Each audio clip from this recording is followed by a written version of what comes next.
Computer का होता है, जैसे स्टोरिंग इट्स ओन मेमोरी, उसका खुद का जो मेमोरी यूनिट है उसको स्टोर करने का काम किसका है, कंप्यूटर का है। Computer that process raw data to give information as output and electronic device that accept data input and transfer into the set of special instruction. ये क्या करता है, कंप्यूटर का काम होता है, ये जो हमारा इलेक्ट्रॉनिक डिवाइस है उसका पहला काम क्या है, जो भी डेटा है उसको पहले इनपुट करना है, उसके बाद वही डेटा को प्रोसेस करता है, प्रोसेस करने के बाद क्या करता है, आउटपुट के पास जाता है और वही आउटपुट हमारे पास क्या जो इंफॉर्मेशन है और जो रिजल्ट है उनको दिलाता है। ठीक है, उसके बाद क्या है हमारा डेटा। डेटा का मतलब क्या होता है, data is a collection of raw facts, figures or instruction that have must be to the users.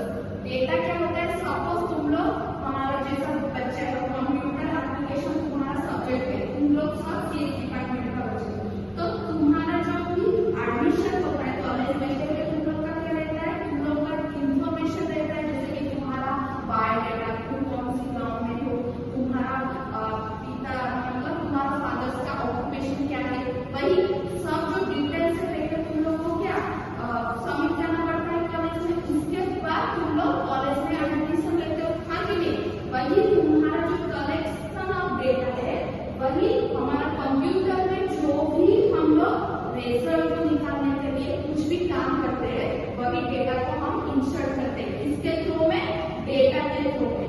उसके बाद इवोल्यूशन में, इवोल्यूशन का काम क्या होता है, computer evolution refers to the change in computer technology.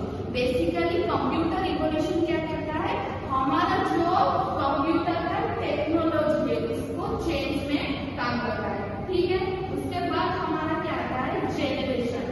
जैसे कि हम लोग का जनरेशन है, हमारा पहला जनरेशन कौन है, हमारा ग्रैंडफादर, हाँ कि नहीं, मतलब ग्रैंडफादर, उसके बाद हमारा फादर है, उसके बाद हम लोग है, जैसे हम लोग के बाद कौन आएगा, हमारा बच्चा, उसके बाद हमारा होगा बच्चा, हाँ कि नहीं, वही ये भी कंप्यूटर का जेनरेशन होता है।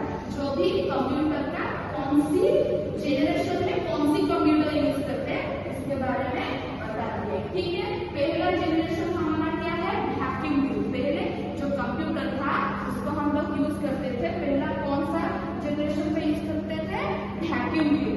वैक्यूम ट्यूब कौन सी जनरेशन में स्टार्ट हुआ था, 1940 से 1956 तक। These ancient computers utilize vacuum tube as magnetic drums for collection as a result they were taking of entire rooms and resources to run। पहले जो कंप्यूटर हम लोग यूज करते थे वो क्या करता था, एक रूम का जो एंटर कस्टिंग इनपुट रिसोर्स है उसको इकट्ठा करता था, उसके बाद वही रिजल्ट को मशीन के तरफ से वही रिजल्ट को निकाल देता था। उसके बाद हमारा कौन सा है, second generation.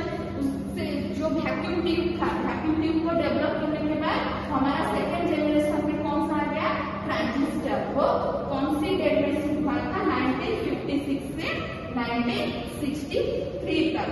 The superstation of vacuum tubes by transistor utilized the second generation। तो हम लोग का जो ट्रांजिस्टर आ गया उसके बाद हमारा क्या हुआ, वो जो कंप्यूटर 1950 में हुआ वो वही वैक्यूम ट्यूब को डेवलप करके डिफरेंट टाइप्स ऑफ हीट क्या किया, जो हमारा हीट है हीट को डेवलप करके, जैसे कि हमारा वैक्यूम ट्यूब हम लोग यूज करते थे उसी समय क्या हुआ था ना, हमारा जो कंप्यूटर का रिसोर्सेस है ज्यादा से ज्यादा डालने से वही कंप्यूटर को हीट कर देता है।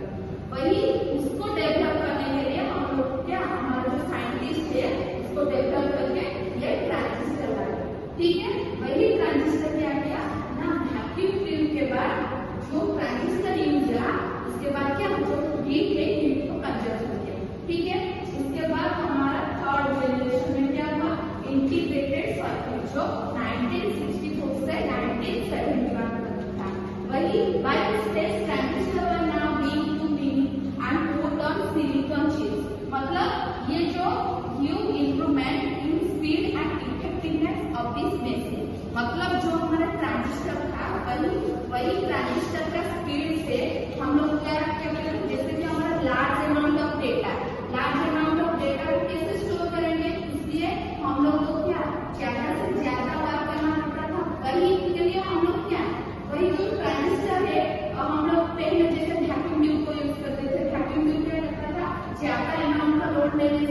हीट हो जाता था।